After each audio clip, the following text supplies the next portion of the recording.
When we picture retirement, we usually imagine two completely distinct versions of it. Oh, for sure. Night and day. Right. Like in one version, you have the 75-year-old who just looks incredibly successful to anyone walking down the street. My classic image. Exactly. I mean, they're driving a brand new luxury SUV.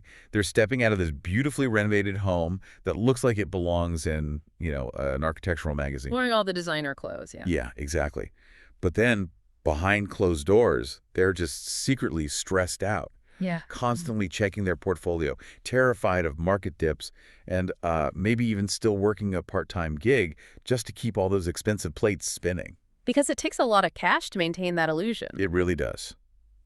And then there's the other version, the retiree, who seems just entirely unassuming. The quiet millionaire next door. Maybe they are driving a car that's like a decade old, living in a house with wood paneling from the 1990s, but they have zero financial stress. None. They sleep soundly through market crashes, and they are living completely free of anxiety. So, welcome to the Deep Dive. Today, our mission is to figure out the difference between those two people. It's a fascinating contrast. It really is. We are unpacking a breakdown by a YouTube channel called Maddie Invests, and the video is titled 7 Things Wealthy Retirees Stopped Buying to Stay Rich.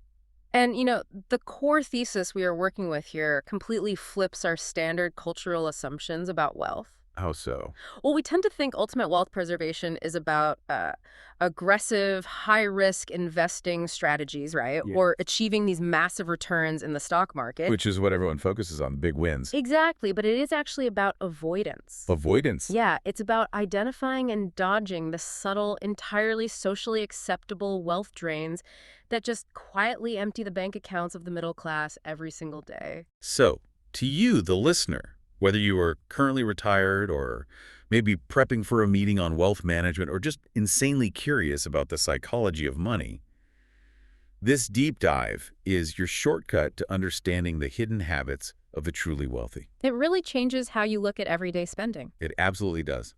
Okay, let's unpack this. We should probably start by looking at the most visible, high-ticket items, the things people use to signal to the rest of the world that they have achieved a certain level of success. And the most prominent of these has got to be the brand new vehicle. Oh, absolutely. Number 7 on the list. People often justify buying a new car because it feels like, a safe, reliable choice for retirement. Right, they want peace of mind. Yeah. No breakdowns on the highway. Exactly. But the wealth draining mechanism of a new car is actually tied to market perception. It's not about the metal and rubber itself. Well, let's talk about the specific numbers because they are staggering. They really are. You go to a dealership and buy a shiny new SUV for $65,000. By the time you drive it off the lot, pull into your driveway and pop the trunk, that vehicle is instantly worth $55,000. It just vanishes. You just lost 10 grand. It's like buying a giant ice cream cone on a hot day. It starts melting the exact second it's handed to you. That is a perfect analogy. And what's fascinating here is the underlying economic principle driving that drop. It is often called the lemon problem, or asymmetric information. Wait, asymmetric information. Break that down for me. Yeah. So the second you buy that car and it becomes quote-unquote used, the broader market assumes there might be a hidden reason you would try to sell it so quickly. Oh, like maybe it's a lemon. Right. Plus, all the dealer markup and marketing costs immediately evaporate from the vehicle's inherent value. You are paying a massive information premium just for the privilege of being the first owner. Just to tear the plastic off the seats, essentially. Pretty much. And the depreciation curve remains brutal. After 3 years, that $65,000 vehicle is worth around $39,000. So people are essentially confusing a rapidly depreciating consumer product with an investment in their lifestyle. Yes. They justify the cost because they spend a lot of time driving, but they are just bleeding capital. There's this incredible contrast brought up in the source material. A retired pharmacist with about $3 million drove a 2011 Toyota Camry with 200,000 miles on the odometer until the day he passed. Wow. Yeah. His logic was purely functional. He just said, it gets me to the grocery store safely. I mean, you can't argue with that. Right. Meanwhile, his 73-year-old neighbor is still working a part-time job just so he can afford the lease on his 4th consecutive Cadillac. Which perfectly illustrates the point. The truly wealthy understand that market inefficiency, so they exploit it. They let someone else take the hit. Exactly. They buy 2- or 3-year-old certified pre-owned vehicles. They get the modern safety features, the heated seats, the Bluetooth audio, but they let the original buyer take that devastating initial depreciation hit. And then they just hold on to it. Yeah, they drive that pre-owned car for a decade or more, just adhering to a strict maintenance schedule. It is a fundamental shift from viewing a car as a status symbol to viewing it as a utility tool. But wait, I have to challenge this logic when we apply it to real estate. Okay, let's hear it. Because the breakdown moves from cars to trendy home renovations, which is number 5 on the list. It points out things like the massive design craze between 2018 and 2022. Oh, the pandemic remodeling boom. Yes, suddenly everyone needed open concept layouts, specific quartz countertops, shiplap walls, and that ubiquitous gray paint everywhere. Gray floors, gray walls. Everything was gray. But aren't we taught that our primary residence is our biggest asset? If I drop $60,000 on a kitchen upgrade, I am building equity, right? Doesn't my home value skyrocket? See, that is the exact trap the middle class falls into. Really? It's a trap? It is. There is a massive difference between a functional upgrade and a trend-chasing remodel. When you remodel based on what is currently trending on Pinterest or HGTV, you are putting an expiration date on your home's aesthetic. Oh, I see. Because trends change. Rapidly. A kitchen you spend $80,000 on today will look profoundly dated in less than a decade. The return on investment for mid-range cosmetic kitchen and bathroom remodels is historically terrible. So what are the actual numbers on that ROI? Like, how much are you actually getting back? You typically only recoup maybe 60% to 70% of the renovation costs when you sell the home. Wow. Yeah. That means if you spend $60,000 to get the trending quartz countertops and barn doors, you are only adding maybe $40,000 to the appraisal value of your home. You are essentially setting $20,000 on fire simply to update the aesthetic. Exactly. And if you do that 3 times over a 30-year homeownership period just to keep up with the decades, you've handed a home improvement store the equivalent of your retirement safety net. So they're treating their home like a fashion accessory instead of a shelter. That makes so much sense. It does. The truly wealthy only renovate for function or structural integrity. Like, if the roof is leaking, you replace the roof. Right. If the plumbing is failing, you update the pipes. But you don't tear out perfectly functional solid wood cabinets just because a television host declared that matte black finishes are the quote-unquote in thing this season. Precisely. The wealthy retiree might keep their 90s wood paneling or slightly dated tile, and in return, their compound interest continues to grow uninterrupted. They separate the concept of shelter from the concept of status. Which naturally brings us to the psychology of wearable status and lifestyle signaling. Because, moving away from heavy physical assets like cars and homes, there is this other tier of visible spending. The stuff you wear every day. Yeah. It's driven entirely by the desperate need to look wealthy to strangers. Number 4 on the list. We can call this the logo phase. The logo phase. I like that. It frequently hits people in their 30s and 40s when they start making decent money for the first time. They feel this intense psychological pressure to broadcast their new earning power. So this is the giant Gucci belt. Exactly. The Louis Vuitton bag covered in monograms, or the Tommy Bahama shirt with the massive Marlin billboard across the chest. Right. But there is a massive behavioral shift when people actually build real sustainable wealth by retirement age. They stop advertising entirely. They just don't need to anymore. I mean, the whole point of a $400 designer t-shirt is to communicate to a stranger in a coffee shop that you can afford a $400 t-shirt. Once you possess actual financial security, the opinions of strangers lose their value. You simply stop caring. And the perception among the actual upper class is entirely different. How do they view it? Well, truly wealthy people buy for quality and longevity, not for branding. They will spend $100 on a perfectly tailored, unbranded navy blazer because the stitching and fabric mean it will last 20 years. But they will not spend $100 on a generic cotton hoodie just because it has a luxury brand name screen printed across the chest. No, never. In fact, if you walk into a high net worth environment carrying a highly visible, logo-heavy $1,500 designer bag, the assumption isn't that you are wildly successful. What do they assume? The assumption is usually that you are either carrying high-interest consumer debt or you're trying to sell them something. Oh, man. It is the ultimate irony. People go into debt to buy things to impress the exact demographic of people who view those purchases as a red flag for poor financial literacy. It is a profound disconnect, and this desire to signal wealth extends beyond clothing directly into how retirees choose to spend their newly acquired free time. Right, let's get into number 3 on the list, expensive hobbies. This is a big one. So many people hit their late 60s and think, well, I've made it, I'm finally going to take up golf. Sure, the classic retirement dream. But the barrier to entry is immense. I mean, the clubs run a couple of $1,000s. The country club initiation fee can be astronomical. The annual dues are $15,000. Don't forget the cart Right, fees. every round involves cart fees, caddy tips, and an $80 clubhouse lunch. It is estimated a retiree could easily bleed $25,000 to $50,000 a year supporting a golf and boating lifestyle. It adds up so fast. But I have to push back here again. If you've dragged yourself to an office, sat in traffic, and managed the grind for 40 straight years, isn't the golf club membership the exact reward you were working for? Why is it considered a trap? Because we have to clearly define what a hobby actually is. Okay. A true hobby is an activity designed to reduce your cortisol levels, bring you joy, and provide a sense of flow or relaxation. Right. If your chosen hobby induces mild panic every time you open your monthly credit card statement, it ceases to be a hobby. It transforms into a financial obligation with extra steps. Oh, that's a great way to put it. You are just trading the stress of the boardroom for the stress of the country club billing department. That makes total sense. If it creates anxiety, it defeats the whole purpose of a stress-free retirement. Exactly. The data shows that wealthy retirees who maintain their wealth aren't anti-activity. They simply gravitate toward pursuits with an asymmetric return on investment regarding joy versus cost. Like what? Well, they hike, which costs nothing. They garden, which actually offsets grocery bills. They read extensively at the public library. And what if they want to be on the water? If they want to get on the water, they fish from a $300 kayak instead of paying slip fees and maintenance on a $300,000 yacht.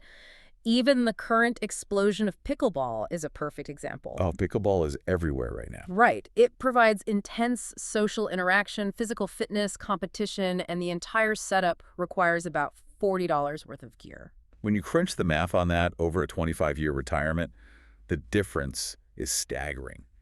A retiree who chooses hiking, reading, and pickleball might spend a few $1,000s over 2 decades. Compared to the country club retiree? Yeah, the country club retiree is spending over $1 million in that same time frame. That is quite literally the difference between leaving your grandchildren a life-changing inheritance versus asking your adult children to help you pay your property taxes in your 80s. It really is. And that transition from visible signaling to internal fulfillment leads us into the most dangerous territory of all. Okay, where are we heading? Well, logos and country clubs are highly visible drains.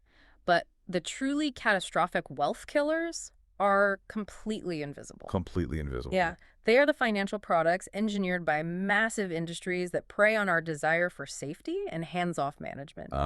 Here's where it gets really interesting. We are talking about the intersection of fear and fees. Yes. Let's look at extended warranties and unnecessary insurance policies, which is number 6.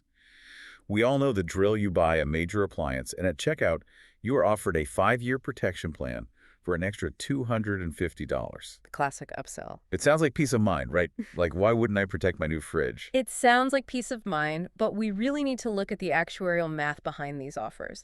Insurance companies and retail corporations employ armies of actuaries whose sole job is to ensure the house always wins. Just like a casino. Exactly. If a refrigerator has a 5% chance of a catastrophic failure in its first 5 years, but the retailer is charging you 20% of the purchase price for the warranty, you are mathematically guaranteed to lose money over your lifetime of buying these policies. The margins on extended warranties are notoriously high. They are massive, often representing the bulk of a retail store's actual profit for the quarter. And it extends to all these micro-insurance policies, too. Cell phone insurance, travel insurance on a budget flight, accidental death insurance for highly specific and statistically impossible scenarios. It's endless. And the wealthy approach this with a very simple binary rule: insure the catastrophic and self-insure the rest. Self-insure the rest. Yeah. You need robust health insurance. You need comprehensive homeowners insurance and liability coverage because a medical emergency or a house fire can bankrupt you. Right. Those are life-ruining events. But if you are paying monthly premiums to insure a $200 appliance against malfunction, you are misallocating capital. Because the math just doesn't work out. No. The wealthy understand that over a lifetime, simply putting those warranty premiums into a savings account will more than cover the cost of the 1 or 2 appliances that actually happen to break down. That makes a lot of sense. And, if we are analyzing invisible drains, we absolutely have to talk about number 2 on the list, percentage-based financial advisors. Oh, this is a huge one. The financial industry has spent decades constructing this narrative that managing money is so impossibly complex that if you try to do it yourself, your entire portfolio will explode. They thrive on making it seem like black magic. So people just hand over their nest egg to an advisor who charges a standard 1% assets under management fee. And 1% sounds entirely innocuous to the average person. It sounds like a rounding error.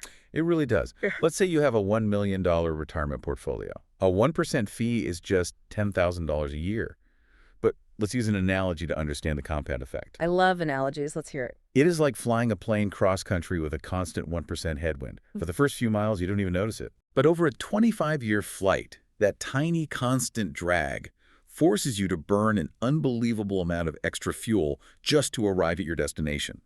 When you factor in the lost compound growth on that $10,000 a year, that 1% fee ends up eating between $300,000 and $500,000 of your total portfolio over a standard retirement. It's staggering when you look at the real numbers. You are giving away a third of your life's savings. Furthermore, we have to look at how that 1% fee interacts with market returns. What do you mean? Well, if your portfolio grows by 6% in a given year and your advisor takes a 1% fee based on the total balance, they aren't actually taking 1% of your gains. Wait, they aren't. No, they are capturing nearly 17% of your total profit for that entire year, regardless of whether they actually did any active trading or simply let it sit in mutual funds. For what? For someone to call you once a quarter during a market dip and tell you to stay the course? Pretty much. That is a $500,000 phone call. Yeah. So what is the alternative that preserves that wealth? The alternative is relying on a fee-only fiduciary. And here's where people often get confused. A fiduciary is not a specific fee structure. It is a strict legal standard of care requiring the professional to put your financial interests ahead of their own company's profit. So they can't sell you junk just to get a bonus. Exactly. They cannot steer you into high-commission funds just to earn a kickback. Many of these fiduciaries operate on a flat fee or hourly basis. Like paying a lawyer or a CPA. Yes. You might pay them an hourly rate of $300 to $500 to build a comprehensive, tax-efficient retirement plan.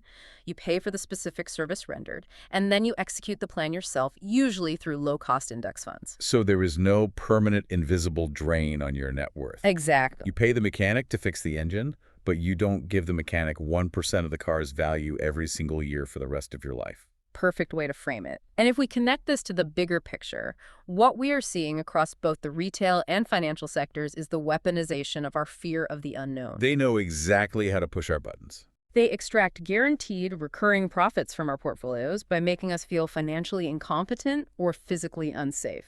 And whether we were talking about buying a warranty out of fear, a logo out of pride, or a kitchen remodel out of vanity, all of these financial leaks stem from one single root cause. Which brings us to number one. The ultimate saboteur. The psychological trigger behind almost all destructive spending. The silent wealth thief, emotional purchases. This specific behavioral trap takes down more carefully planned retirements than bad investments, market crashes, and inflation combined. That is a wild statement, but let's define it. An emotional purchase is anything you buy to alter your immediate internal state rather than to fulfill an actual functional need. Right, you're buying a feeling. And retirement is a massive behavioral minefield for this. When people stop working, they suddenly have 40 extra hours a week to fill. You feel a wave of boredom on a Tuesday afternoon, so you start scrolling online. The dangerous idle scroll. You feel a pang of loneliness, so you order something just to get the tiny dopamine hit of a package arriving on your porch. Oh, absolutely. Or a former colleague posts photos of a luxury cruise to the Mediterranean, and you experience intense fear of missing out. So you book a cruise you hadn't budgeted for. It also frequently manifests in family dynamics. Retirees often feel guilt about not seeing their grandchildren enough, so they attempt to bridge that emotional gap with capital. Oh, the guilt spending. Yeah. They buy $400 electronic toys that the child will play with for 10 minutes and abandon in a closet, instead of simply giving the child their undivided time and attention. Which requires energy, but leaves no footprint on a credit card statement. Precisely.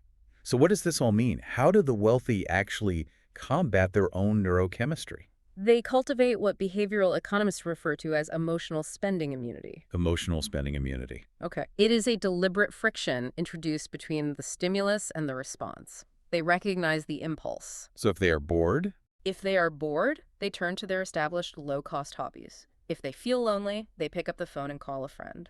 And most critically, for any non-essential purchase, they implement the 30-day rule. The ultimate filtration system. Asking yourself, Will I still be glad I bought this in 30 days? Exactly. You write the item down or leave it in the digital cart, and you walk away for a month. Just step away from the screen. In 99% of cases, the dopamine craving evaporates within 48 hours. And you realize you never actually wanted the item, you just wanted the momentary thrill of acquiring it. But let me challenge the reality of implementing that. Sure. Because how do you actually enforce a 30-day pause when an ecosystem like Amazon is literally designed by thousands of the smartest Silicon Valley engineers to make you click buy now in less than 800 milliseconds? It's incredibly difficult. When your credit card is preloaded, your address is saved, and you're exhausted at 10:30 p.m., how do you fight that frictionless environment? This raises an important question, and it requires actionable structural changes, not just willpower. You have to artificially reintroduce the friction that the technology companies removed. So how do you do that? You delete your saved credit card information from your browsers and your favorite shopping apps. Oh, wow. Just wipe them out entirely. Yes. If you want to buy something at 10:30 p.m., you have to physically get out of bed, walk to the kitchen, find your wallet, pull out the card, and manually type in 16 digits. That sounds exhausting, which I guess is the point. It is. That physical friction is usually enough to wake up your prefrontal cortex and allow logic to override the emotional impulse. It interrupts the dopamine loop. It does. And it leads to the most profound realization we can take away from all this data. The biggest threat to your retirement isn't external. It's not the economy. It isn't the Federal Reserve, it isn't inflation, and it isn't the stock market. The biggest threat is you, on a random afternoon, feeling sad, anxious, or bored, and reaching for your wallet to make that negative feeling go away. That is heavy. You enforce the pause by accepting a fundamental psychological truth. Money cannot actually fix feelings. It can only mask them temporarily. And the truly wealthy figured that out early. Wealthy retirees realize this somewhere along their journey, so they simply stop trying to purchase emotional regulation. That single behavioral realization is worth more than the most sophisticated investment strategy on Wall Street.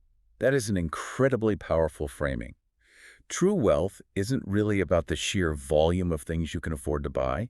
It is about the profound freedom of what you don't have to buy. Exactly. While everyone else around you is taking out loans for depreciating SUVs, tearing out their kitchens every 5 years to chase a Pinterest aesthetic, and paying 1% of their net worth to a guy in a suit just to feel safe, you are keeping the old Camry running, self-insuring the small stuff, and watching the compound interest do the heavy lifting. And the most encouraging takeaway for anyone listening is that you don't need a massive portfolio to start utilizing these mechanics today. You can start right now. Implementing just one of these habits, like deleting your saved credit cards to enforce the 30-day pause on emotional purchases, can completely alter your financial trajectory, whether you are 25 or 75. It genuinely makes you want to rethink everything sitting in your digital shopping cart right now. I know I am. So we'll leave you with this final lingering question to ponder as you go about your Went. If true wealth is defined by the freedom of not needing to spend money to feel secure or happy, what is the one everyday purchase you are making right now that is secretly masking an unmet emotional need? Are you buying the new car just to control how strangers perceive you, or are you actually secure enough to enjoy the sweetness of the life you've already built? Thank you so much for tuning us on this deep dive. We'll catch you next time.